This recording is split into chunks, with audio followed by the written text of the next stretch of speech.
He was invisible to everyone, a man in a torn coat, sleeping in shadows where names were forgotten. But when a Japanese billionaire landed in the city and no one could understand his words, silence threatened to swallow the moment.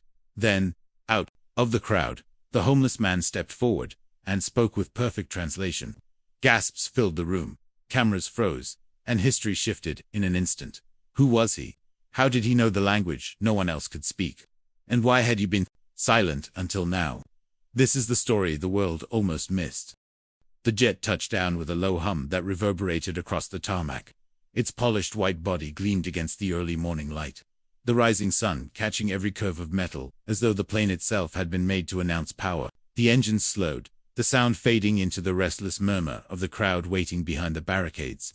Officials stood in a neat row, their hands clasped too tightly in front of them, the nervous polish of people rehearsing their own importance. At the far end, cameras lifted like a forest of glass eyes, their lenses trained on the staircase that now rolled into place. Journalists adjusted microphones, murmuring to one another about exclusivity, about headlines waiting to be written.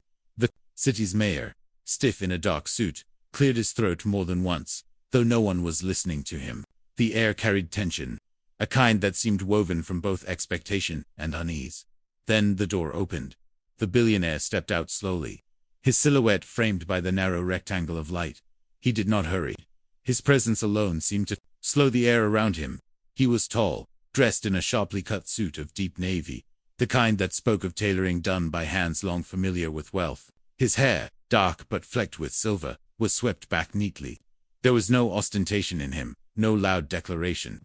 He carried himself with the quiet assurance of someone who did not need to prove what was already known. Each step down the stairs seemed deliberate, measured. He paused once, letting his gaze drift across the waiting crowd, his expression unreadable. Reporters leaned forward, pens poised, cameras clicking in bursts. Officials straightened, waiting for the moment of greeting, for the first handshake that would prove their city had been chosen. Their efforts noticed. When his shoes touched the ground, the atmosphere shifted. Applause rose, scattered at first, then swelling. The officials stepped forward, eager to be seen beside him. The mayor extended his hand quickly, words of welcome tumbling from his mouth.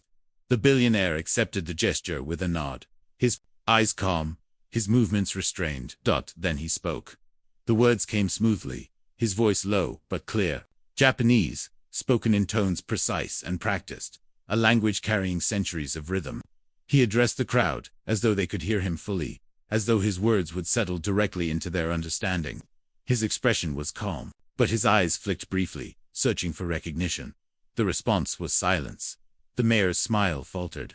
Officials exchanged glances, their hands shifting awkwardly. Cameras still clicked, but the murmurs behind them had thinned into quiet confusion. Someone whispered, "What did he say?" Another shook their head, lips pursed in helplessness. The billionaire spoke again, this time slower, his gaze steady as he repeated his words. They carried authority, but also a quiet patience, as though he was accustomed to being listened to. Still, no one answered. The silence grew heavier, pressing against the edges of the gathering. It was not the silence of respect, nor of awe. It was a silence born of absence, of missing connection. An interpreter stepped forward hesitantly, shuffling papers in his hand, as though words might appear there. He stammered a phrase, half correct, half guessed, but the billionaire's brow furrowed. The rhythm had been lost. The meaning had been twisted. He shook his head once, firmly. Another interpreter tried, offering a string of halting English words stitched together without structure. The effort only deepened the fracture. The billionaire listened, then raised his hand slightly, stopping the attempt before more damage could be done. His voice came again, slower, clearer, but the gap between him and the crowd only widened. The cameras captured everything. The still images would later show him poised, dignified, his mouth open mid-sentence, while the men around him stared blankly, unable to respond. For now, the weight of the moment hung in the air. A billionaire, a man whose words could move markets and seal futures, stood surrounded by silence that rendered him invisible. Reporters scribbled furiously, though their pens scratched nonsense descriptions without meaning, headlines without quotes. Officials shifted uncomfortably, their polished shoes squeaking faintly against the pavement. The mayor coughed once more, uselessly. The billionaire stood calm, but his eyes betrayed a flicker of disappointment. He glanced once toward the horizon, where the city rose in muted steel and glass, as though measuring the value of a place where no one understood him. The silence stretched long enough for unease to curdle into embarrassment. And in that silence, unseen at the edge of the crowd, someone else listened. Not the officials, not the journalists, not the rehearsed interpreters. A man who had not been invited, who stood apart in clothes to warn, to blend, whose presence had drawn no notice at all. His face was shadowed, his hands rough, his posture weary. Yet when he heard the words, he understood perfectly. But for now, he said nothing. Arrival had been made. The silence had taken root. And all around the tarmac, the city held its breath, waiting for someone to bridge the space between the billionaire's voice and the crowd that could not hear him. The billionaire's words still hung in the air, their cadence elegant but unreturned. Around him, the crowd shifted uneasily, as though the gap between speaker and listener were a weight they all felt but could not move. It should have been simple. He spoke. They answered.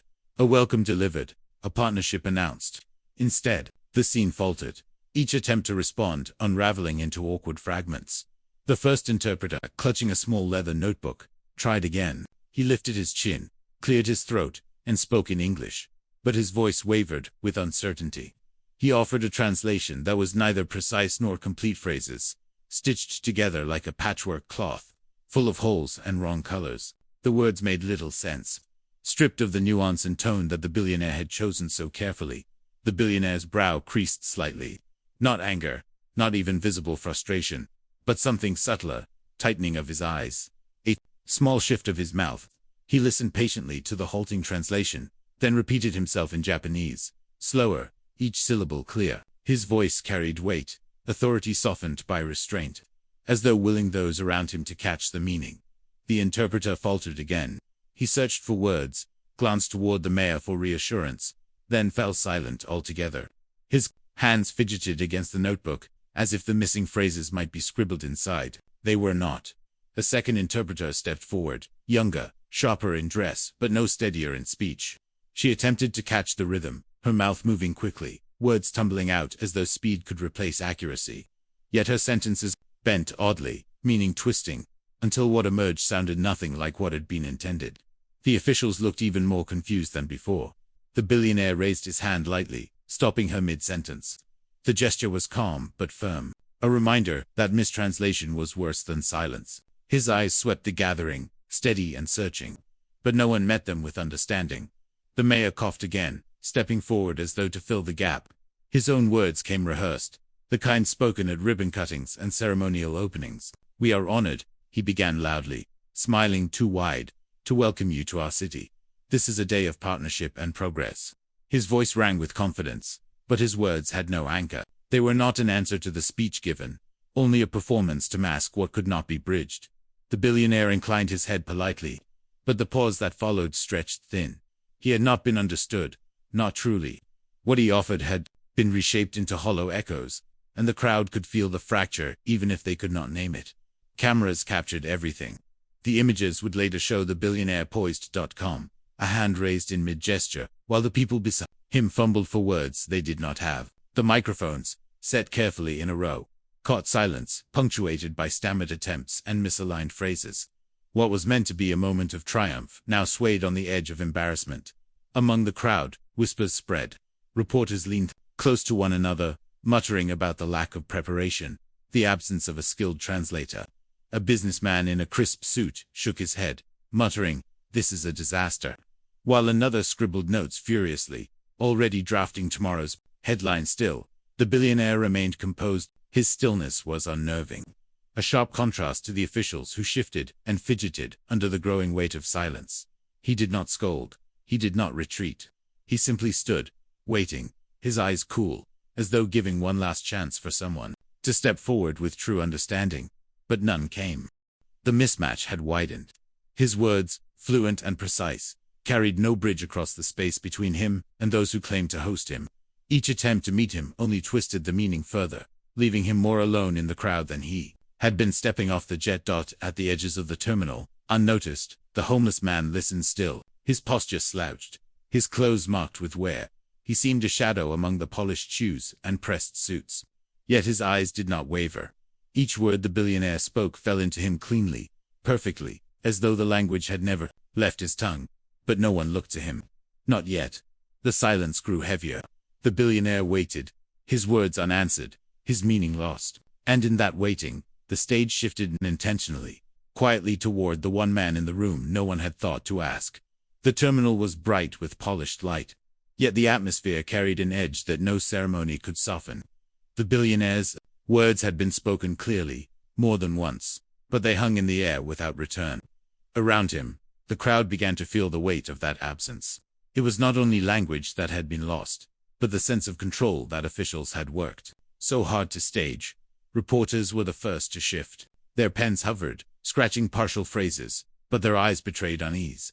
They were used to covering speeches, words neatly delivered, translations provided, sound bites handed out like packaged meals. But here, there was nothing to record. A wall of silence separated them from the man whose presence alone was enough to fill headlines. Their cameras clicked anyway, desperate to capture something. The calm of his face, the stiffness of the officials, the way the mayor's smile strained at the edges. Behind the barricade, curious onlookers leaned forward, whispering in low tones. Some nudged one another, asking if anyone understood, if perhaps someone had caught even a fragment of meaning. No one had. Mothers hushed restless children. Fathers frowned, as if embarrassed on behalf of the city. The gap between intention and reception spread wider with each passing minute. The officials themselves grew restless. The mayor's aides leaned close, murmuring suggestions in hurried English. Call for another interpreter, delay the speech, cut it short. The mayor nodded absently, his gaze fixed on the billionaire. But his hands betrayed his nerves, fingers tapping against his side, as if drumming out a rhythm to distract himself. One of the city's business leaders, standing near the front, shifted his stance and tried to smile broadly, as though the act itself might bridge the divide. But the billionaire's gaze did not turn to him. His eyes remained steady, focused, calm, though the silence around him deepened into something more pointed. The journalists muttered, now with less restraint. How did they not prepare for this? One whispered sharply, her pen scratching across the page. Another shook his head. No interpreter worth their name. This will run front-page humiliation before it's even begun. Their words spread like smoke, unseen but felt. The crowd absorbed them, the whispers turning into speculation, and speculation into judgment. Still, the billionaire remained composed. His posture was neither defensive nor yielding. He stood as if accustomed to silence, as if he had spent a lifetime speaking into rooms where understanding was optional. Yet even his patience had edges, visible in the faint tightening of his jaw, in the way his hand brushed once against the cuff of his sleeve. For those watching closely, the scene had shifted from spectacle to tension. What was meant to be a proud moment of welcome had turned into something else entirely, an exhibition of failure, a reminder of distance. Cameras caught officials glancing at one another, their eyes searching for answers that would not come. And on the far side of the crowd, where the light from the terminal windows thinned, a man no one watched listened with absolute clarity. His clothes were worn, layered against the cold with no thought for appearance. His shoes were scuffed, the soles uneven. He leaned against the wall, unremarkable, invisible, yet his eyes stayed fixed on the billionaire, his lips parting slightly as the Japanese words slipped into him like water into dry ground. He did not strain to understand. He did not guess. He simply knew. But the crowd did not notice him. Their attention was on the officials fumbling for solutions, on the billionaire who spoke into silence, on the unease that spread like a ripple across the room. Every glance, every whisper, every nervous adjustment of a tie or shifting of feet, built the sense that something important was slipping through their hands. The mismatch had already been made. Now the watching itself became its own kind of story. Record of a city unprepared, a crowd unable to respond, a billionaire left unheard. And beneath it all, in the quiet corner where no camera turned, the man who understood every word waited. Still unseen. Beyond the barricades, beyond the polished suits and the clicking cameras, he stood unnoticed. His place was not in the official line of greeters, nor among the journalists elbowing for position. He had no pass around his neck, no microphone, no clipboard. His presence belonged to the margins, the edges of the terminal, where shadows pooled against glass and concrete. The homeless man had arrived hours earlier, long before the jet had touched down. He had wandered in from the street, drawn less by the promise of spectacle than by the simple need for shelter from the chill. The terminal's overhang offered cover, the hum of distant engines, a steady rhythm that dulled the weight of another empty morning. No one stopped him. Few noticed him at all. He was part of the scenery, as invisible as the cracks in the pavement or the stains on the concrete pillars. His clothes were layered and mismatched. Fabric: an oversized coat with frayed seams, a shirt faded by too many washes, trousers worn at the knees. His shoes, once formal, were scuffed until the leather had lost its shine. His hair carried the uneven cut of someone who had taken scissors to it without a mirror. His beard marked with gray, yet his eyes, dark and steady, gave him away. They were not the dulled eyes of someone lost entirely to the streets. They watched closely, carefully, as though measuring the air itself. When the crowd gathered, he lingered at the edges. Families pressed against barricades. Children perched on shoulders. Journalists tested their microphones.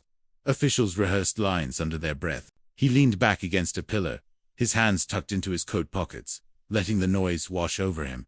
He had seen gatherings like this before. The arrival of power was not new to him.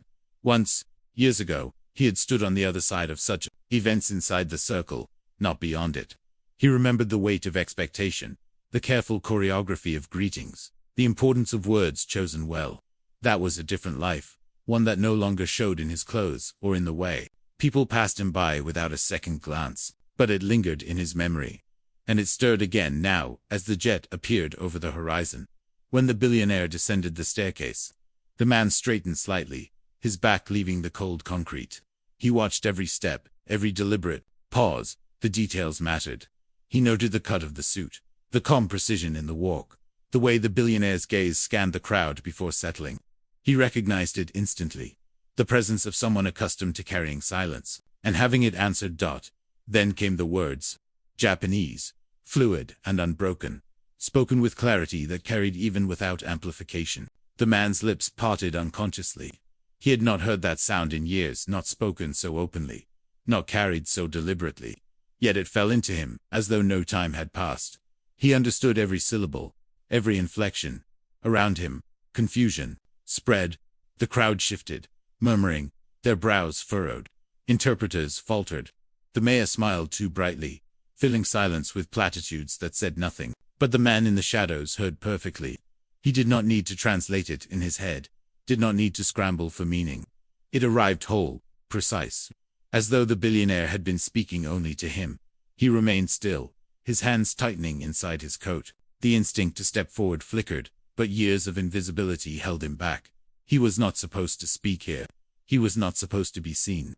The world had long since decided his place was elsewhere, away from the spotlight, away from the weight of importance. Yet, as the billionaire repeated himself, slower this time, with a patience edged in disappointment, the man's chest tightened. The words deserved to be heard, not left to die in silence. Still, he said nothing. He only stood, a forgotten figure, at the edges of ceremony, carrying an understanding no one else in the crowd possessed. The cameras captured the suits, the polished faces, the embarrassed silence of officials fumbling for meaning. They did not capture him. He was outside their frame, invisible in his stillness. But within him, a bridge waited, unrecognized. And though no one looked his way, the moment had already shifted. The silence that trapped the crowd did not hold him. He knew the language. He knew the meaning. He carried the answer quietly, like a secret pressed too long against the heart. For now, he remained a shadow. But the silence would not last forever. The second attempt at translation collapsed into silence. The young woman who had tried stepped back, her face flushed, her notes trembling in her hand. The mayor muttered something under his breath, a gesture to one of his aides that went unanswered. Cameras clicked nervously, capturing the moment. For posterity, though no one yet knew how it would be remembered, the Japanese billionaire stood at the center, his presence composed, but distant, as though he was speaking into a void that could not return his voice.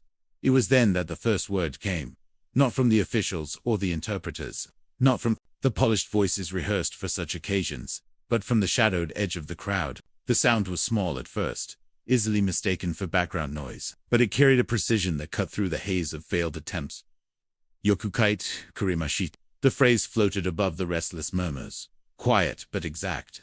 Thank you for coming. It was spoken with the cadence of someone who did not grope for meaning but lived inside it. The consonants were sharp where they needed to be, the vowels soft, rounded, perfectly placed. No hesitation, no awkwardness. A phrase as natural as breath.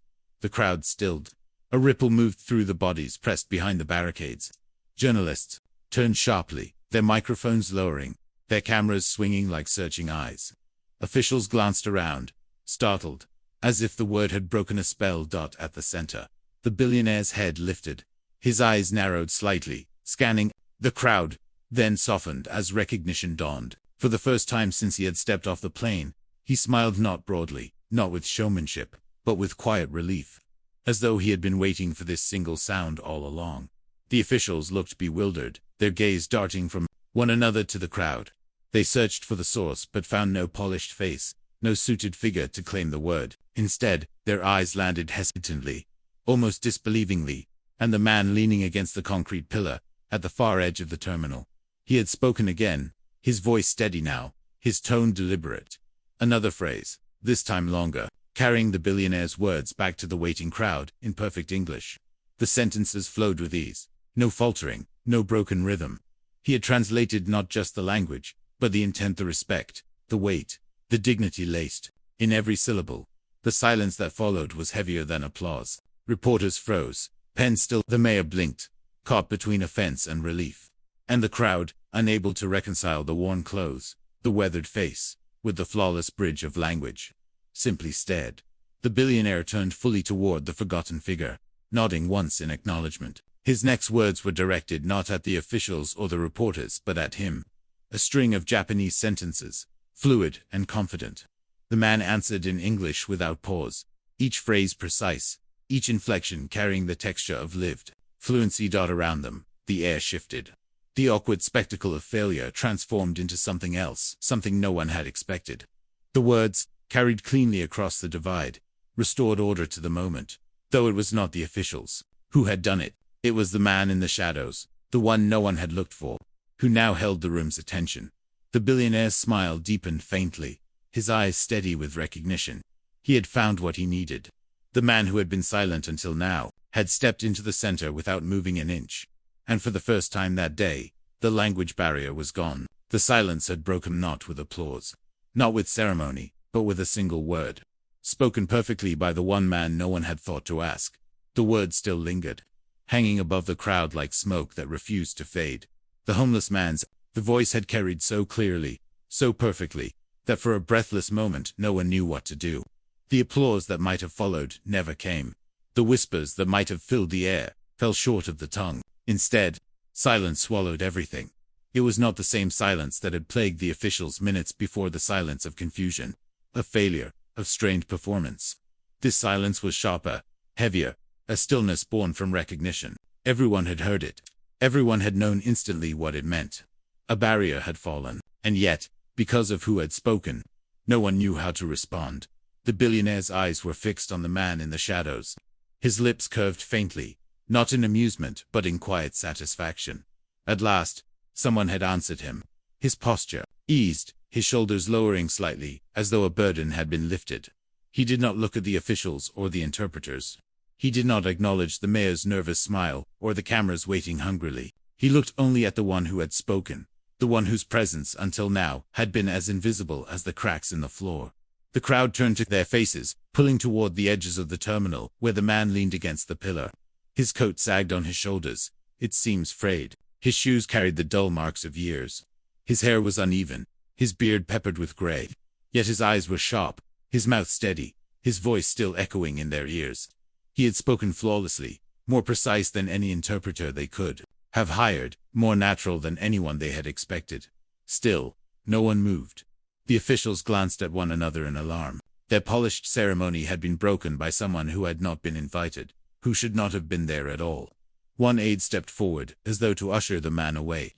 But the billionaire lifted a hand, a small gesture that carried more force than words. The aide froze mid-step, retreating awkwardly to his place. The reporters recovered next. Pens scratched frantically, cameras swiveled, microphones stretched as though trying to catch more. Some whispered to one another, their voices urgent. "Did you hear that? Fluent. Perfect." The story had changed in an instant. The narrative no longer about the city's preparation but about the man no one had noticed until now. And still the silence held. The homeless man shifted slightly, under the weight of so many eyes. For years he had moved through streets without being seen, his body avoided, his presence ignored. Now every face was fixed on him. He felt the pressure of it pressing against his chest, but his expression did not falter. He had spoken because silence had demanded breaking, not because he sought recognition. The billionaire's words deserved to be heard. That was all. The billionaire spoke again, his tone calm, measured. The words fell into the air with the same clarity as before, and the man translated them at once, his English smooth, precise, untouched by hesitation. Each phrase arrived intact, no meaning lost, no texture stripped away. He did not embellish. He did not falter. He carried the words across the gap like a bridge, strong and deliberate. The crowd listened in stunned quiet. They had expected ceremony. They had expected polished officials and rehearsed speeches.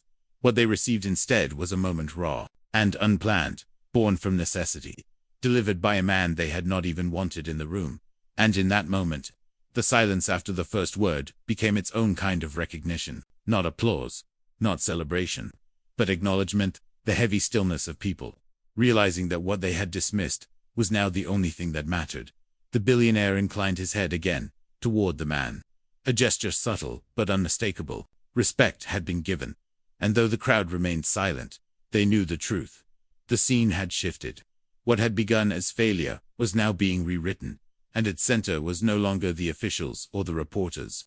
It was the forgotten man, whose single word had broken the silence and whose voice, for the first time in years, commanded the room. The billionaire's gaze did not wander now. He stood as though the crowd, the cameras, the officials had all dissolved, leaving only himself and the man who had answered. His lips moved again, Japanese words falling into the still air with the same precision as before. There was no hesitation. In him, no doubt that this stranger, this man in tattered clothes, would understand. The homeless man did not move from where he leaned against the pillar. His body stayed still, but his mouth opened, and once more the words flowed. He translated into English, steady and measured, every syllable aligned with its twin across the language divide. The officials listened, their brows furrowed, as though trying to grasp how easily this man did what their interpreters had fumbled. The billionaire tilted his head slightly, and then spoke again, longer this time, his voice carrying an inflection that shifted from introduction into something more direct. His question carried weight, the kind that could not be trimmed into broken phrases. The man's voice followed immediately, a perfect reflection. Why is it that no one here can speak with me? The words rippled through the crowd. Officials shifted uncomfortably, their polished shoes squeaking against the polished floor. The mayor coughed into his hand, glancing at his aides as though they might provide an answer he himself did not have. No one spoke. The silence that followed was not just uncomfortable, it was accusatory. The billionaire waited, his expression unchanged but his eyes sharp. The question was simple, but its meaning cut deep. He had come to their city, to their ceremony, to their stage, and found no one prepared to meet him in the simplest way possible. Understanding. Reporters scribbled furiously, pens scratching like insects against paper. Cameras zoomed in on the man by the pillar, capturing his weathered face, his coat that sagged against his frame, the sharpness in his eyes as he repeated the question again for emphasis. His voice did not tremble. If anything, it grew clearer, as though speaking truth gave him strength. No one answered. The officials stared at the ground, at their hands, at anything but the billionaire's face. The interpreters, who had been so quick to step forward before, now shrank back into the edges of the group, their notes clutched uselessly.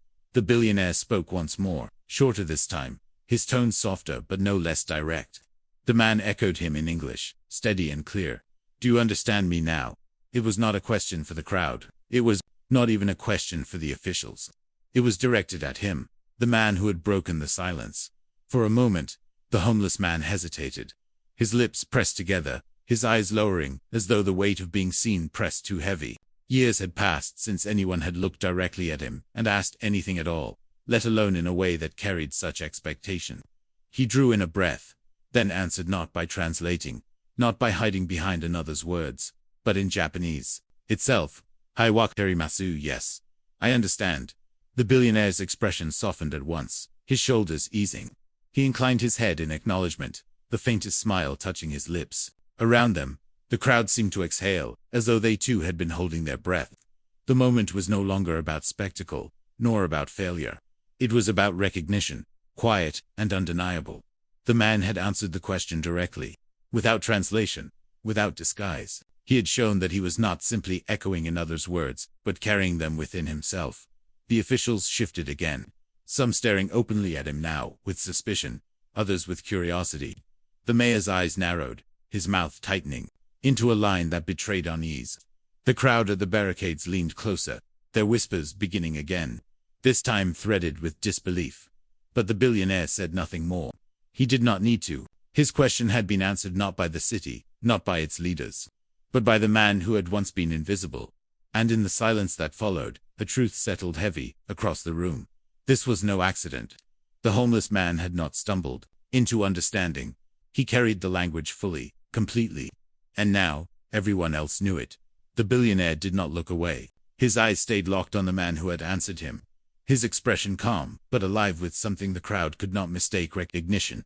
It was not the shallow recognition of a face glimpsed before, nor the forced acknowledgement of a stranger stepping out of place.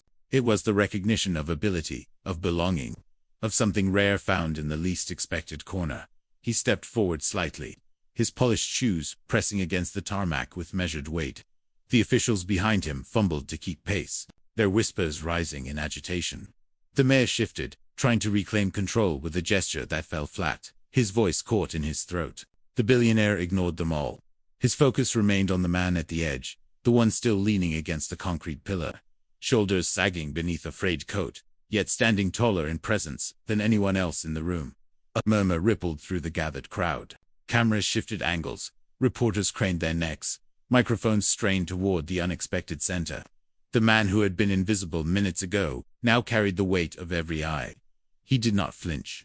His face was calm, his gaze unwavering. Though deep in his chest, his heart beat hard enough that he could feel it in his throat. The billionaire spoke again. Words smooth, steady, the Japanese phrases carrying across the silence. They were longer this time, layered sentences that required more than mere memorization. They required fluency, memory, instinct. The man answered without pause. His English translation rolled out clearly, effortlessly, the meaning intact in every syllable. It was not only accurate, it was alive, infused with the same weight and cadence as the original. The officials blinked at one another, stunned by the precision. The reporters scribbled frantically, their pens scratching headlines into being. Homeless man translates billionaire's speech with perfection. The billionaire smiled faintly. It was not a wide smile, but it carried something rare, a look of quiet respect. He nodded toward the man, and in that small gesture, the balance of the room shifted entirely. The officials were no longer the hosts. The journalists were no longer the interpreters of meaning. The authority belonged now to the exchange unfolding between two men, one whose wealth had built empires, the other whose voice had been buried by years of silence.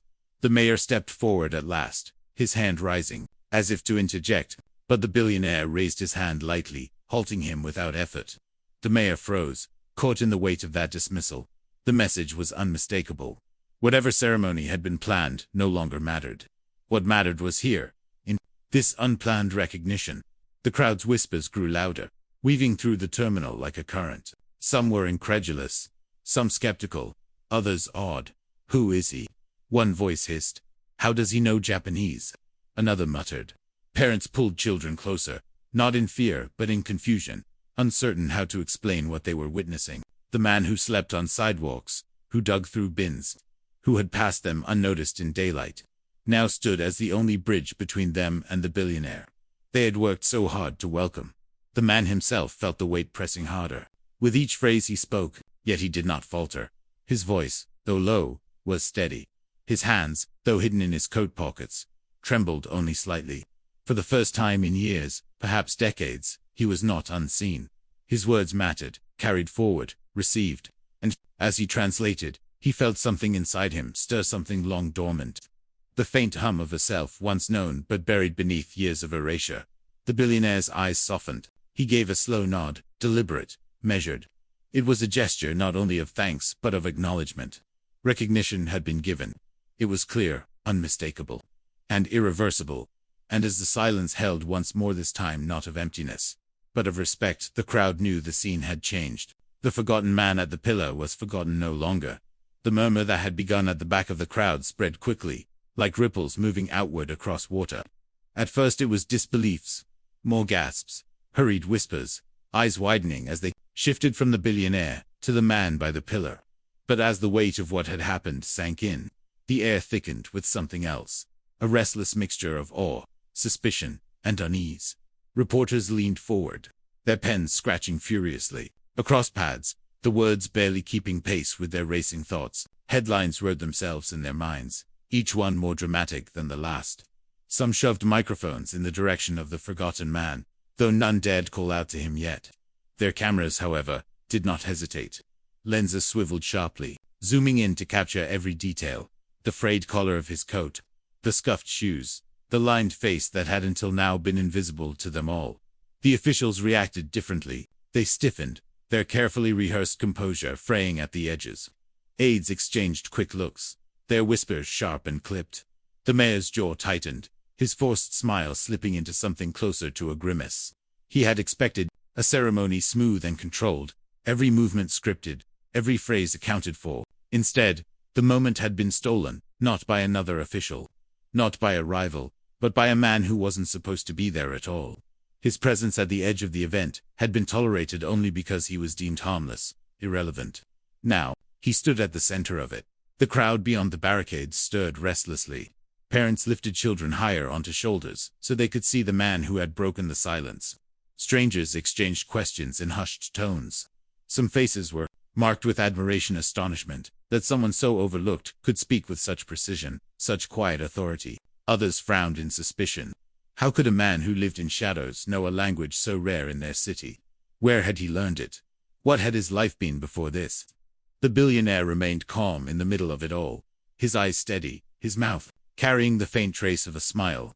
He was untroubled by the murmurs, undistracted by the unease. To him, the discovery was simple. Here, at last, was the person who could carry his words. His trust was visible in the way he directed every phrase toward the man at the pillar. Ignoring the restless energy of the officials at his side, one official tried to reclaim the moment. He stepped forward, his polished shoes gleaming in the sunlight, and gestured toward the homeless man as though presenting him to the crowd. His words came quickly, a declaration meant to seize credit, but the attempt faltered. The crowd wasn't listening to him. They were watching the man by the pillar, waiting to hear his voice again, waiting for the bridge between languages to be restored. And when the billionaire spoke once more, the man answered. His English was calm, unhurried, each phrase carrying the shape and intent of the Japanese words exactly as they had been spoken. The audience quieted immediately, leaning into the sound, their restlessness quelled by the precision of the exchange. The cameras clicked in rhythm with his words, capturing not only his voice, but the way the entire moment bent around it. Still, doubt lingered in some eyes. To them, he was not a savior, but a puzzle. A man who had slipped beneath notice for years, suddenly revealed as someone who carried knowledge most could never touch. They whispered questions the reporters would later chase. Stories that would take root before the day was over.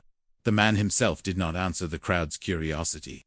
He kept his gaze on the billionaire, his words measured, his presence steady. He had not spoken for recognition. He had spoken because silence had demanded it. The rest, the whispers, the cameras, the suspicion was noise he had no strength to chase. But for the crowd, the shift was undeniable. Where moments before they had watched officials stumble and falter, now they watched a man in worn clothes carry the weight of the room. Respect, confusion, and envy mixed in equal measure. And though no one applauded, though no cheer rose, every heart in the room understood. The balance had changed. The billionaire was no longer alone, and the man they had dismissed had become the voice everyone needed. The billionaire did not wait for ceremony to resume. His gaze held firm on the man by the pillar, and when he spoke, his words fell into the air with a gravity that demanded to be carried forward. Japanese flowed from his lips in long, measured sentences, phrases woven with careful precision. There was no hesitation, no concession to the confusion that had paralyzed the officials only moments earlier. The man listened closely, his head tilting slightly, his eyes steady. He did not fumble, did not search for meaning. When the billionaire finished, the man's voice came low but clear, his English shaping the words exactly as they had been intended. I have come not only to discuss business, but to build trust. Trust cannot be bought with contracts alone. It must begin with understanding. The crowd stirred. This was the first time they had heard the billionaire's message in full, and it struck with unexpected weight. The reporters scribbled frantically, their pens racing to keep pace, their microphones stretching closer. Officials glanced uneasily at one another. They had expected negotiations, perhaps boasts of investment, but the words spoken now were different. They carried a moral edge, a reminder that presence alone was not enough. The billionaire continued, his tone unhurried, his eyes never leaving the man who translated. A city that cannot listen, he said, cannot grow. The words fell, sharp, deliberate. When the man repeated them in English, silence answered. Officials shifted in their places, the mayor's jaw tightening further, the aides exchanging nervous glances. The crowd, however, leaned forward. They understood the meaning, not only of the language, but of the moment. This was no ordinary speech. It was both welcome and warning, gratitude laced with challenge.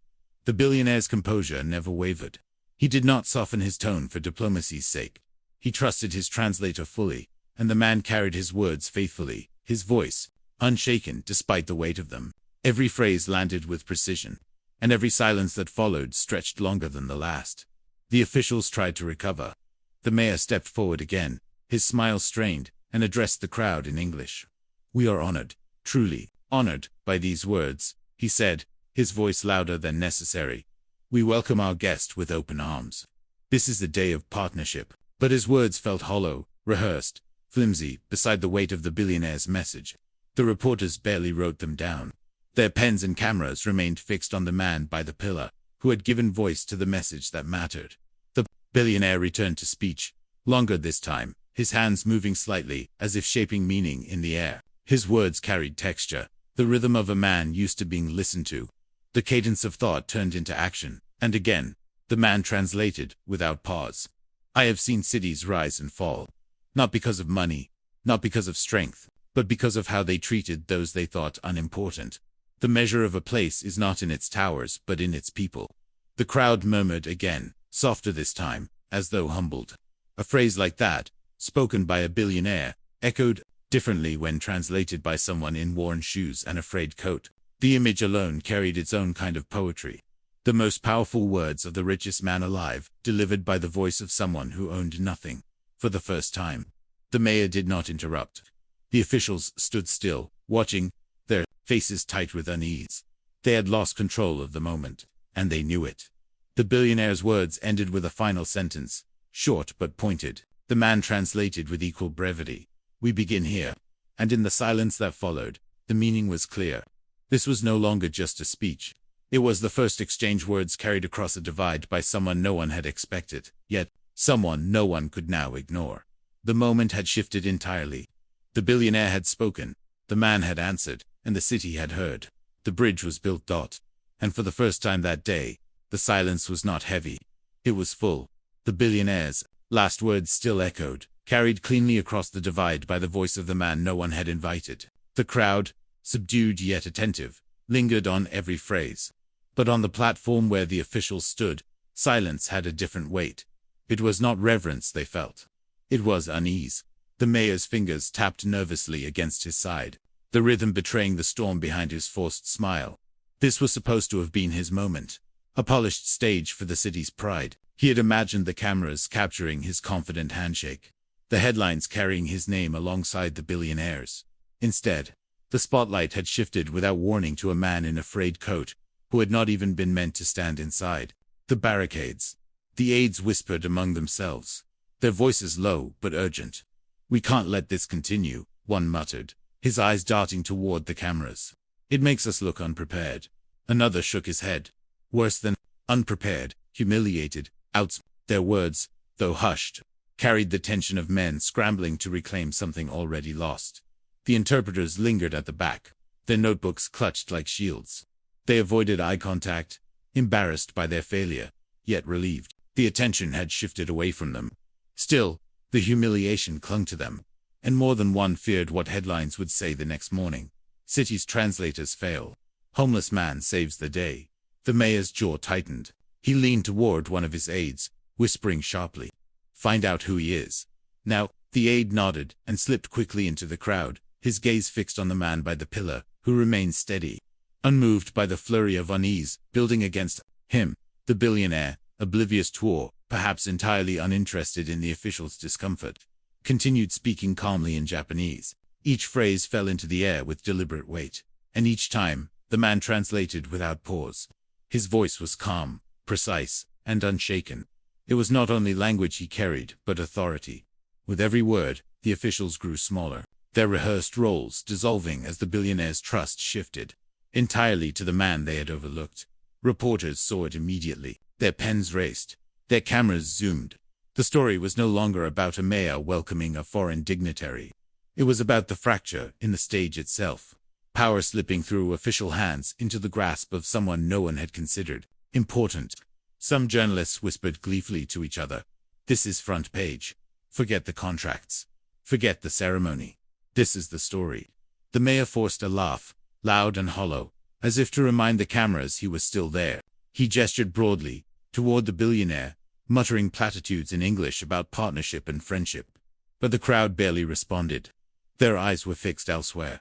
The billionaire turned briefly to glance at him, then looked back at the man by the pillar. The dismissal was subtle but devastating. The mayor's words had no weight. The only voice that carried now was the one he could not control.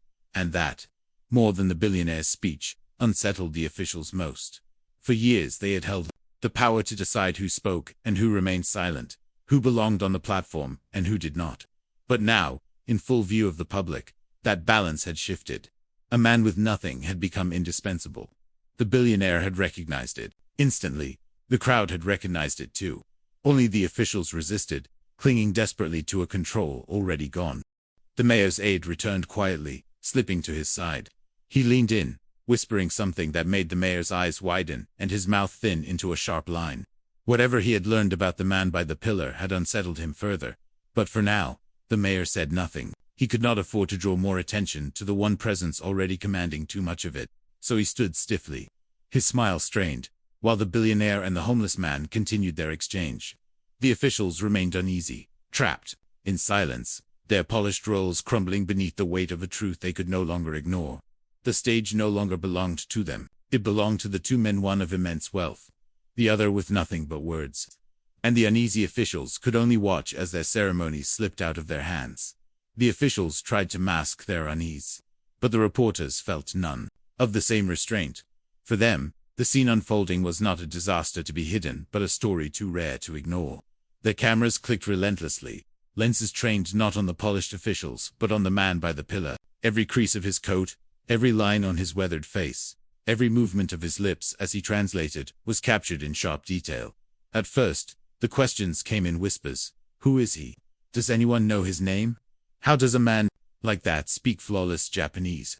Reporters scribbled frantic notes, their pens barely keeping pace with their thoughts. Some tried to confirm details with colleagues.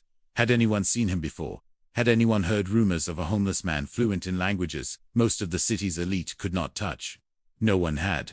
He was a blank space, a story waiting to be written. Journalist, emboldened by the growing buzz, lifted her voice above the murmurs. "Sir," she called, her microphone extended in his direction.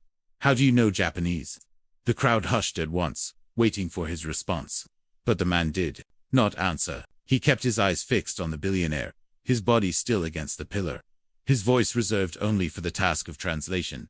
The billionaire noticed, his gaze softening with something close to approval. He understood the man's silence, not avoidance, but discipline.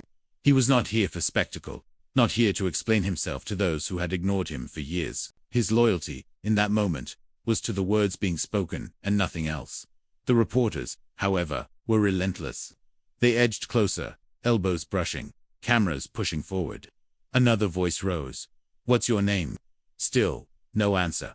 The man translated the billionaire's next words smoothly, flawlessly, as though no question had been asked of him at all. The restraint only fueled the frenzy. Pens scratched harder, microphones reached farther. A headline was already forming. In their minds, the mystery translator. Some framed it more dramatically. Homeless man stunned city with perfect Japanese. Others thought in sharper terms. Officials shamed as stranger breaks language barrier. Each variation of the story had the same center. This man, whose name no one yet knew, had stolen the moment. Officials watched with growing irritation. The mayor's aides gestured frantically to the journalists, trying to redirect them, but the effort failed. The story had escaped their control. Cameras no longer followed the mayor's stiff gestures or the aides' nervous whispers. They followed the man in the frayed coat who, without seeking attention, commanded it all the same. The crowd beyond the barricades felt it too. Some cheered softly under their breath, not daring to break the solemnity of the exchange, but unable to hide their admiration. Others whispered uneasily, their voices tinged with suspicion. To some, he was a marvel, proof that brilliance could hide in the most overlooked corners. To others, he was unsettling, a reminder of how little they knew about the people who lived at the edges of their city. One child, perched on his father's shoulders, whispered loudly enough for those nearby to hear, "Papa, why doesn't the mayor understand him?" But that man does. The question, innocent and unfiltered, drew uneasy glances, but no answers. Still, the man remained silent outside of his role. He translated, faithfully and flawlessly, each phrase carrying the full weight of the billionaire's intent. He gave the reporters nothing more, offered no name, no history, no explanation. The mystery only deepened, and with it, the story grew, larger than the officials could contain. The billionaire continued speaking, as though unaware of the noise around them, though in truth he had chosen to ignore it. His focus stayed with the man who gave his words shape across the divide, and each time the translation came, the cameras clicked, pens scratched, and whispers swelled. The reporters moved with hunger, circling closer, framing headlines, shaping narratives, but the man gave them nothing. He stood steady, leaning against his pillar, his silence as deliberate as his voice. And in that silence, the story only grew louder. The mayor had rehearsed the day in his mind 100 times. He had pictured the photographs that would appear on the front pages. Himself standing proudly beside the Japanese billionaire, shaking hands, smiling, a symbol of connection between worlds. It was supposed to be smooth, controlled, a ceremony that elevated his office and his city. But now, standing in the glare of cameras, he felt all of that slipping through his fingers. The billionaire's attention was fixed, not on him, not on the officials who had labored over the arrangements, but on the man in the frayed coat leaning against the pillar. Every word that mattered passed through that man's lips, not his. The cameras had turned, the crowd had shifted, and the mayor was left clinging to the edges of a stage that no longer belonged to him. He forced another smile, wide and polished, but it trembled at the corners. His aides whispered sharply at his side, offering strategies. "We need to redirect the narrative," one said. "Bring the focus back to you. Step forward. Shake his hand again." Another added, "Distance the billionaire from that man before this gets out of hand. People will question why he's speaking for him." The mayor nodded absently, his eyes narrowing on the scene unfolding. The billionaire spoke again, his words clear, his tone deliberate. The man translated flawlessly, his English carrying not only the meaning but the weight of intention. The crowd leaned closer to hear. The reporters scribbled with renewed energy, and the mayor felt himself shrinking. He tried to interject once more, stepping toward the microphones. "Our city is proud to host this historic moment," he declared loudly. "We have always welcomed global partnership," but the words fell flat. They were drowned in the hush that followed the man's translation of the billionaire's speech. The crowd wasn't listening to him. The billionaire wasn't looking at him. Even the reporters, who might once have chased his soundbites, were fixed elsewhere. His declaration felt like background noise, a filler line no one would print. Anger rose quietly in his chest, masked behind his practiced smile. How had it come to this? A man who slept on the streets, who wore a coat that belonged in a donation bin, had stolen the moment crafted by months of planning. It was humiliating. Worse, it was dangerous.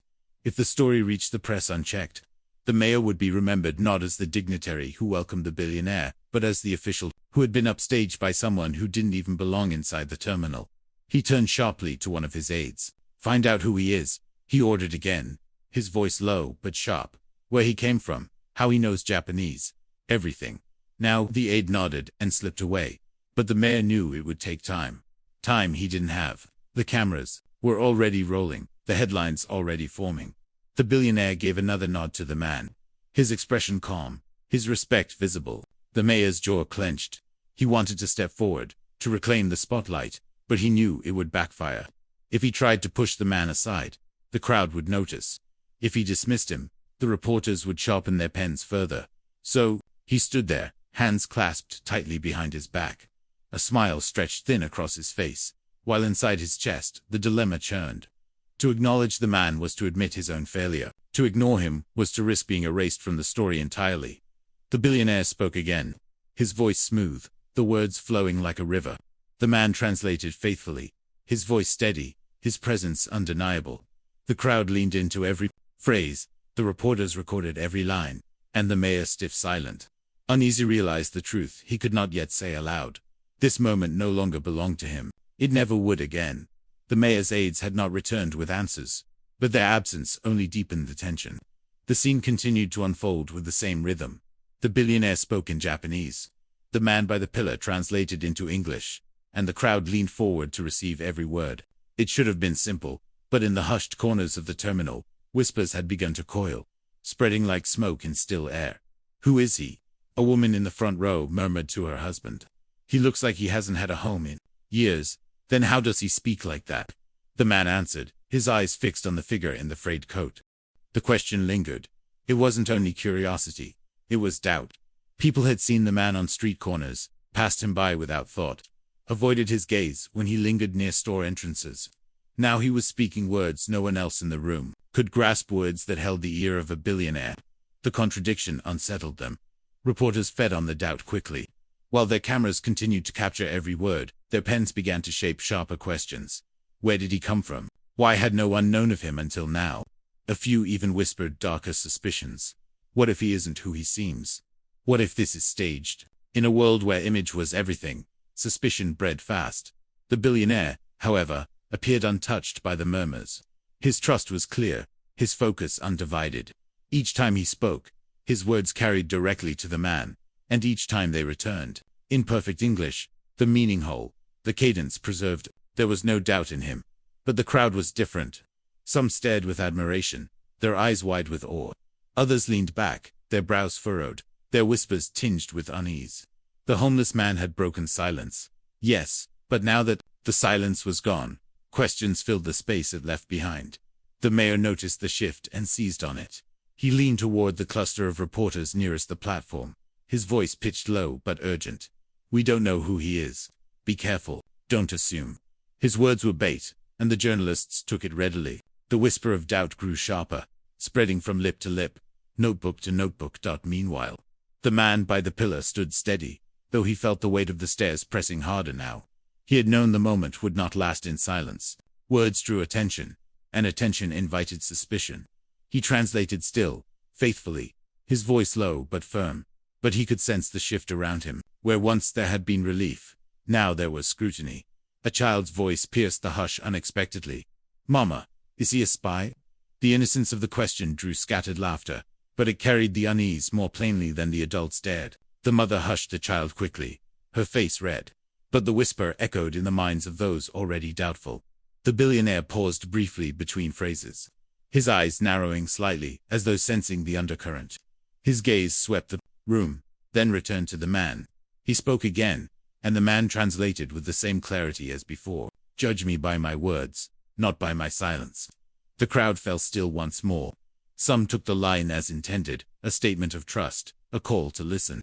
Others twisted it, wondering if the words applied not only to the billionaire, but to the man himself. The whispers did not vanish. They only deepened, spreading quietly, shaping themselves into stories that would soon leave the room. For now, the billionaire and the man stood steady in their exchange. But around them, the crowd had changed. Admiration remained, but doubt had entered, threading itself into every glance, every whispered question, every hurried note scribbled by eager pens. And once doubt begins, it never fully disappears. It only waits for its moment to speak louder. The whispers of doubt thickened the air like fog. Reporters leaned closer, their pens trembling with the weight of speculation. The officials, sensing an opportunity, exchanged sharp glances. One of them, an advisor to the mayor, stepped forward, his voice cutting through the tension with a firmness that startled the crowd. "Translate this," he said suddenly, addressing the man by the pillar. His words carried challenge, not request. The air stilled at once. The homeless man lifted his eyes slowly, the calm in them unchanged. He did not speak, the advisor continued, repeating his demand, this time with a smirk that betrayed his intent. He rattled off a string of Japanese words, halting, clumsy, heavy with mispronunciation. The crowd shifted, startled by the boldness. Some craned their necks, eager to see if the man would falter. Others frowned, recognizing the cruelty in the test. The billionaire's expression darkened. His jaw tightened as he turned his gaze toward the official. But he did not intervene, not yet. His eyes slid back to the man by the pillar. Watching carefully, the man inhaled slowly, his chest rising beneath the frayed fabric of his coat. When he spoke, his voice was steady, his Japanese flawless. He repeated the official's broken attempt, in its correct form, his tone calm, almost instructional. Before carrying it into English, your words were meant as a question. The correct phrasing is, do you really understand what is being said? The crowd erupted in murmurs. Some gasped at the precision. Others chuckled at the subtle rebuke. The official's face flushed crimson. He had meant to expose the man, to strip him of the respect he had gained. But instead he had been corrected gently, but undeniably in front of everyone. The billionaire's mouth curved faintly, a restrained smile. He spoke then, his Japanese flowing, sharp and deliberate, a string of sentences, longer than before. His voice carried like the strike of a bell. The man translated without hesitation. Knowledge is not a costume you can wear for display. It is lived, carried, proven in every moment. Those who doubt it reveal more of themselves than of me. The words landed like stone dropped in water. The crowd fell into silence once again. Reporters scribbled furiously, their eyes wide, knowing they had captured not only a moment, but a confrontation that would echo long beyond the day. The mayor shifted uneasily, his aides whispering in quick bursts behind him. The advisor who had challenged the man stepped back, his face stiff, his pride wounded. His eyes darted toward the cameras, realizing too late how badly he had miscalculated. The homeless man, however, showed no triumph. He did not smile, did not gloat. His face remained calm, his eyes fixed forward. He had not spoken to prove himself. He had spoken because words demanded truth, and truth required care. The billionaire nodded once more. Deeper this time, his respect now visible to all. He turned slightly toward the crowd, gesturing lightly with his hand, and spoke again. The man's voice carried the message clearly. Trust begins with listening. Today, you have listened. The words sank into the silence. Heavier than applause, sharper than criticism. The test was over. The man had not only passed it, was the official who had been exposed. The system that had faltered. The crowd that had been forced to witness the truth. And as the cameras clicked and the reporters scribbled, the story solidified. The homeless man was no longer just a translator. He was the voice no one else could provide, the bridge no one else could build, and the one presence no one could now deny. The officials stood uneasy, the reporters surged with hunger, and the billionaire stood satisfied. But for the man himself, the moment remained simple. He had done what needed to be done. Nothing more, nothing less. And yet, the test had changed everything. The tension from the test still lingered in the air, but the billionaire seemed untouched by it. His attention did not drift to the humiliated official or to the restless press. It remained fixed on the man who had stood firm, who had carried his words across the divide with no hesitation. For the first time since stepping off his jet, he allowed the faint trace of a smile to settle on his face. He spoke again, this time not with the formality of a public address, but with the ease of a man turning toward a conversation. His words flowed smoother, less rigid, as if meant not for the crowd, but for the one man standing at the pillar. The cadence was intimate, personal, each syllable carrying something more than diplomacy. The homeless man straightened slightly, hearing the difference. He translated still, his English calm and precise, but he felt the shift. The billionaire was not speaking to the officials. He was not speaking to the city. He was speaking to him. When I was a boy, the billionaire began, I learned that those who are overlooked see more than those who are celebrated. The man translated faithfully, the weight of the words deepening the silence in the room. Great walls are built by the hands of those no one thanks. Ships are guided by sailors, whose names are forgotten. And often, wisdom is carried not by the powerful, but by the unseen. The homeless man's voice did not waver as he delivered the message, but inside, something stirred. The truth of those words pressed against him, more sharply than he expected. Forgotten, unseen, yet holding something others could not. He knew what it meant to live inside those lines. The crowd felt it too. For the first time, the billionaire's words did not land as rebuke, but as recognition. Reporters paused their scribbling, letting the cadence sink in. Even the officials, unsettled though they were, could not entirely dismiss the gravity of the moment. The man in the frayed coat was no longer simply translating words. He was embodying them. The billionaire gestured lightly toward him, his voice softer now. You are not invisible to me. The man spoke the English plainly, but his throat tightened. As he did, He had not expected to hear those words. Not here. Not now. Not from a man whose wealth and power stretched far beyond anything he could imagine. For years, he had walked streets where eyes slid past him, where his presence was something to be avoided, where silence was his only companion. And now, on a stage he had not sought, he was seen. The cameras caught everything: the billionaire's unwavering gaze, the translator's stillness, the subtle tremor in his voice as he carried the phrase. It was no longer spectacle. It was connection, raw and undeniable. The mayor shifted uncomfortably, sensing how the moment slipped further from his grasp. He had wanted the event to be about commerce, contracts, and headlines that tied his name to wealth. Instead, it had become something else entirely, a revelation about presence, recognition, and worth. The billionaire spoke again, short and direct. You understand me not because you studied my words, but because you carry silence as I do. The man translated softly, his voice dropping into the hush like a stone into water. His chest tightened. The crowd did not know what it meant, but he did. Silence had been his life: silence in hunger, silence in rejection, silence in nights spent beneath bridges and in doorways where no one asked his name. And here was a man who had everything, yet recognized the weight of it too. When the words faded, the two men regarded one another quietly. For a moment, the crowd, the officials, the reporters, ceased to matter. There was only the space between them, a bridge built not of language but of recognition. The connection had been made. Undeniable, unplanned, and unbreakable. And though the officials shifted nervously, and the reporters scribbled with frantic hunger, everyone present understood one truth. The story was no longer about a billionaire visiting a city. It was about two men, one at the height of power, the other at the depths of invisibility, finding one another in the silence and breaking it together.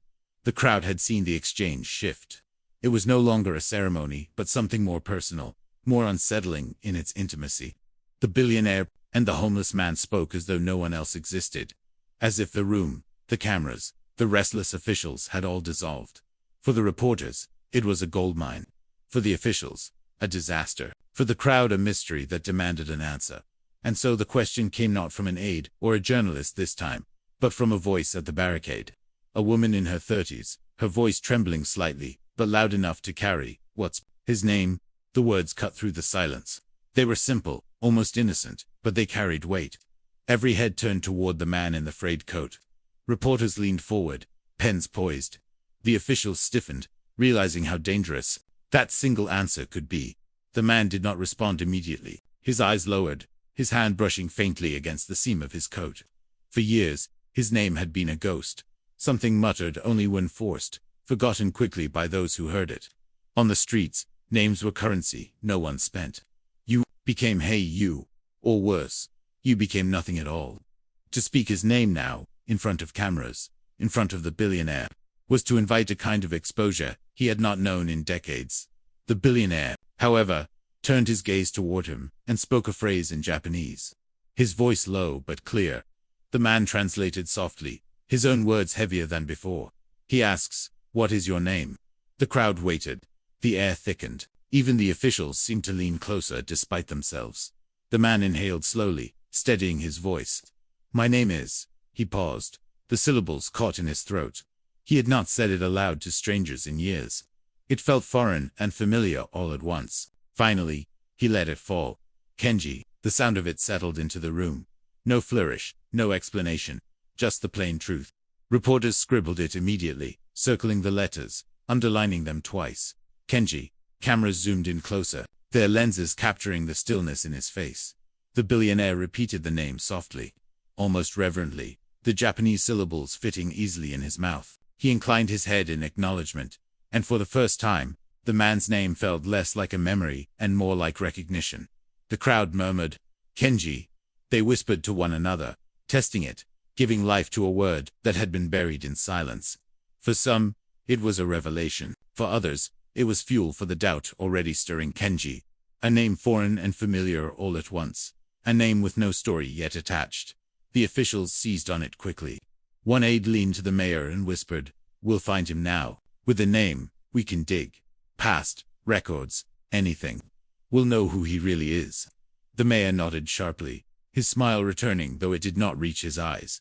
But for Kenji himself, the moment felt different. Speaking his name aloud had not undone him. It had not erased him. Instead, it felt like something solid, something reclaimed. He was no longer just a homeless man. He was no longer invisible.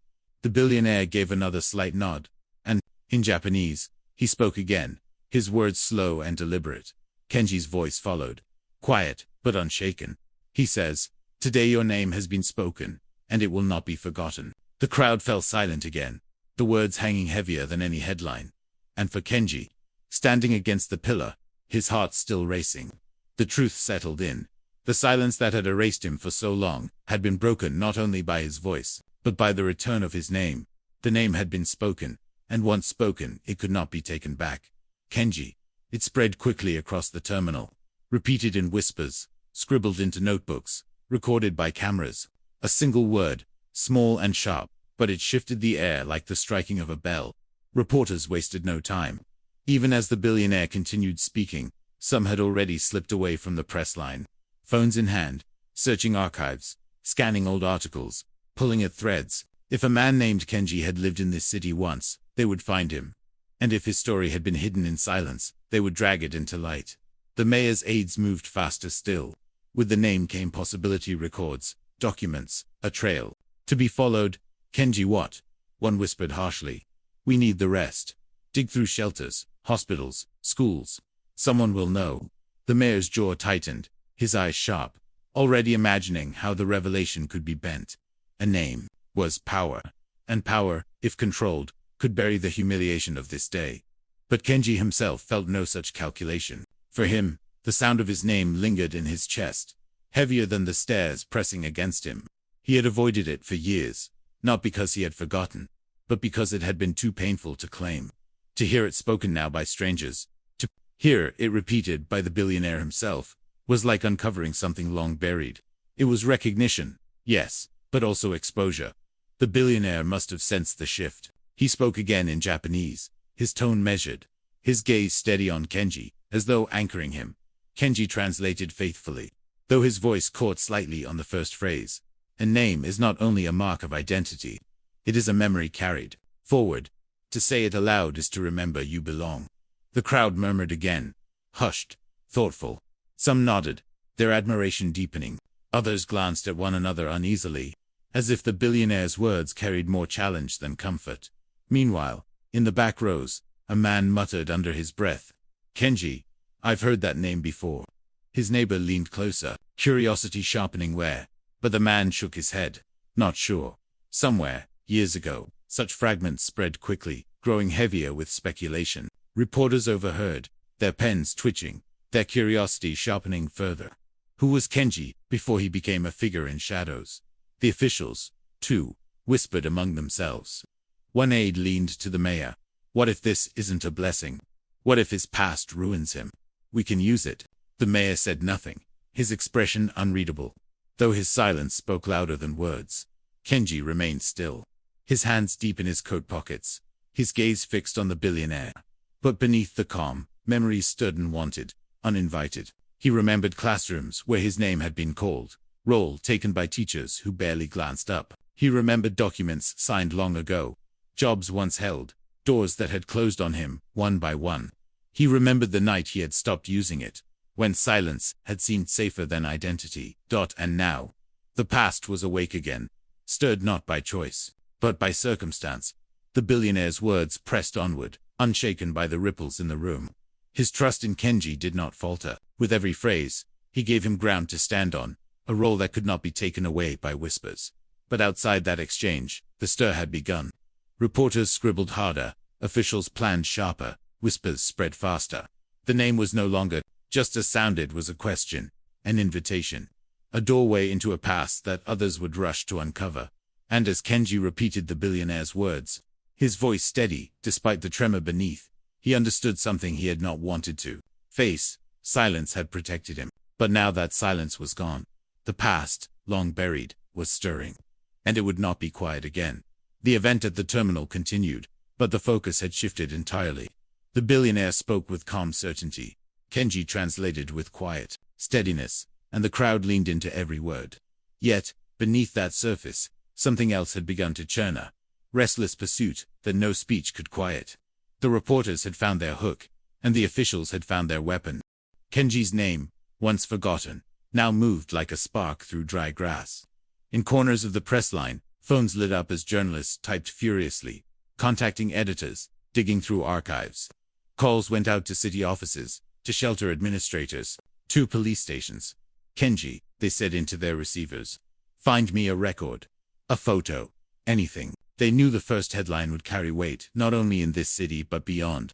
A homeless man with perfect Japanese. Where had he come from? What had he lost? And what had driven him into silence until now? The mayor's aides worked in parallel, their efforts quieter but no less urgent. They slipped into side rooms, their voices sharp over phones. "Check immigration records. Check court filings. We need his surname. Cross-reference everything from the last 20 years. They spoke not with curiosity, but with intent. For them, Kenji's story was not an opportunity, but a liability. If he rose in the public eye, the officials' own failure would grow more visible. If they could unearth something damaging, however, they could reclaim control. The mayor stood stiffly on the stage, his smile brittle as he nodded at the billionaire's words. To the cameras, he played the part of dignitary, but his mind was elsewhere, already racing through the possibilities.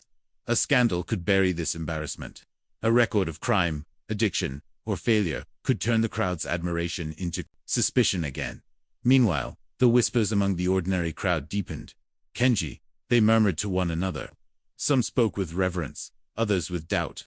One man recalled seeing someone who might have been him years earlier, near the library steps, scribbling in notebooks before they disappeared. Another swore he had once heard him speaking quietly to himself, in a language that wasn't English, though he hadn't recognized which. Stories, half true and half invented, began to weave together. Kenji himself remained unmoved. He translated, faithfully, his gaze steady, his voice carrying each phrase with quiet precision. If he noticed the stir his name had caused, he gave no sign. Yet inwardly, he felt the weight of eyes pressing harder than before. The gift he had hidden in silence for so long was now exposed, and with it, the life he had tried to bury. The billionaire, watching carefully, seemed to sense the undercurrent. At moments, his gaze lingered on the officials, noting their stiffness, their discomfort. He understood politics. He understood ambition. But he also understood trust, and his trust remained fixed on the man who carried his words.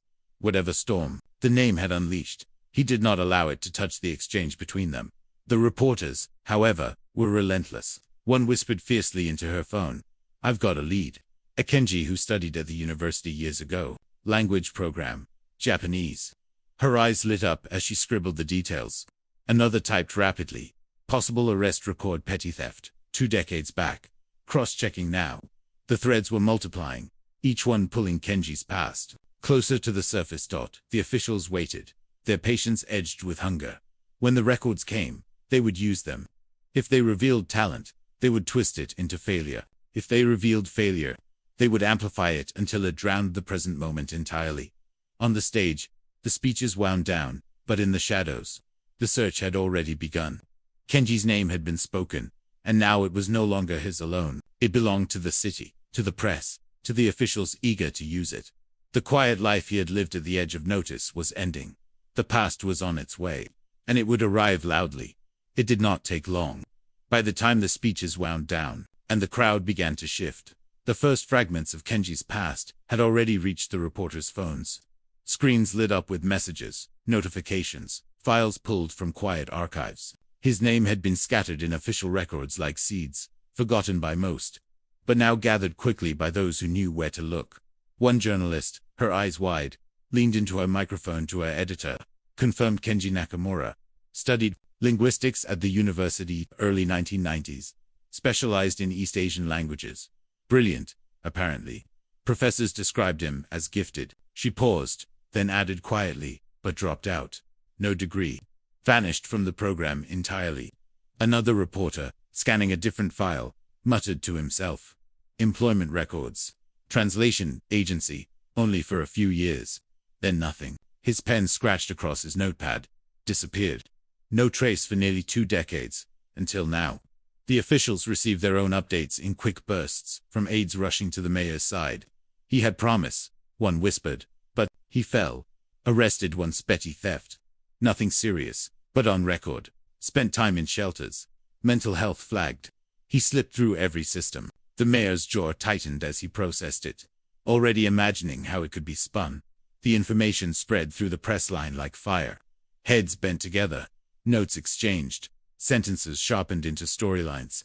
Some reporters framed it as tragedy, a man of brilliance, undone by circumstance, rediscovered in a moment of history. Others leaned toward scandal, promising scholar falls resurfaces in shocking display. Everyone knew the story would dominate headlines. The crowd, still gathered near the barricades, began to murmur louder. The whispers carried fragments of the revelations. A student once, they say a thief, to a man who could have been someone, if he hadn't fallen. Admiration tangled with suspicion, sympathy mixed with doubt. The name Kenji was no longer blank, it was heavy with history. Kenji himself stood unmoved against the pillar. He felt the shift in the air, the eyes sharpening, the whispers thickening. But he did not ask what had been uncovered. He already knew. The past had never left him. Had simply been silent.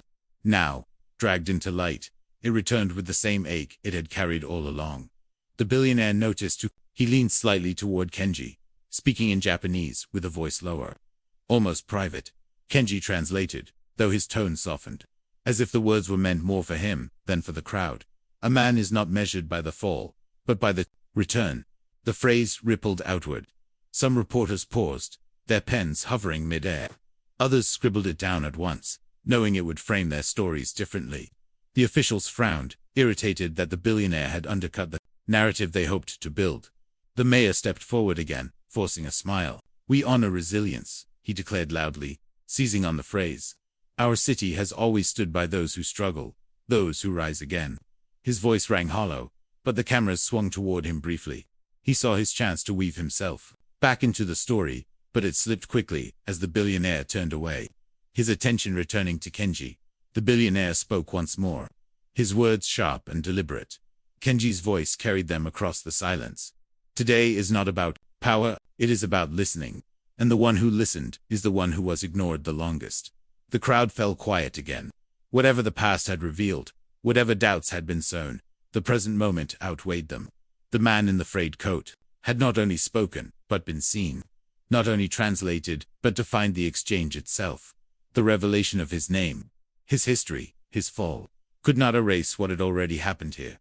Kenji was no longer invisible, and that truth could not be taken back. The billionaire's final words hung in the air, heavy and unchallenged. The officials, stiff and silent, had been stripped of their control. The reporters, pens and cameras still at the ready, knew the story had shifted into something far larger than contracts or ceremonies. The crowd, hushed and restless, felt they had witnessed not just an event, but a fracture in the order of things. And at the center of it all stood Kenji, no longer anonymous, no longer invisible. His name and history now part of the city's memory. The billionaire moved first. He stepped down from the raised platform, his polished shoes clicking softly against the terminal floor. Security guards stirred uneasily, but did not intervene. His eyes never left Kenji, who still leaned against the pillar as though bracing against the weight of so many stares. When the billionaire reached him, the cameras surged forward, flashes exploding, lenses snapping tight. The two men regarded one another in silence for a long moment.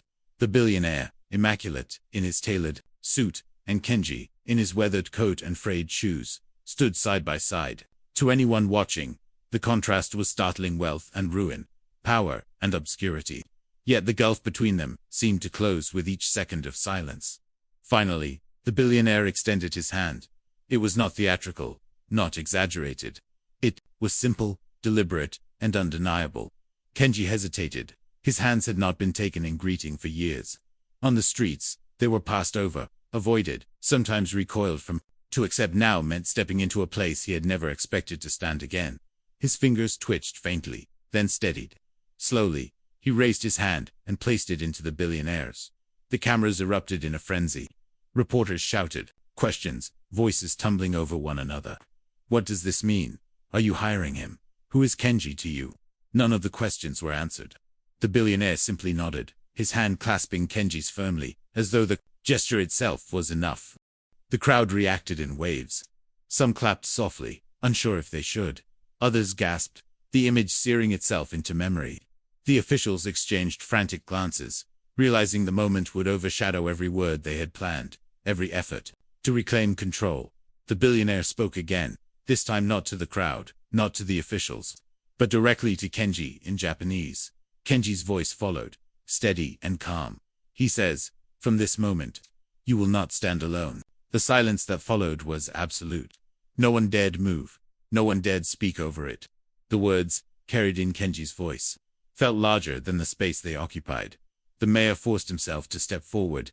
His smile stretched thin. "City," he said loudly, "is honored by the generosity of our guest, by the resilience of one of our own citizens." He gestured toward Kenji, as though trying to fold him into his own narrative. But the crowd's eyes were not on the mayor. They were on Kenji and the billionaire, the unlikely pair whose exchange had unraveled the careful script of the day. Kenji lowered his gaze briefly, his face unreadable. He had not sought this moment, yet it had come to him all the same. His silence, once a shield, had now become a bridge, and in that bridge, he felt the shift not only in the room, but in himself. For years, he had been forgotten. Today, he had been seen. And though the future remained uncertain, though the past still whispered at the edges, one truth had taken root. The silence that had once erased him had now given him voice. The stage no longer belonged to officials or headlines. It belonged to Kenji.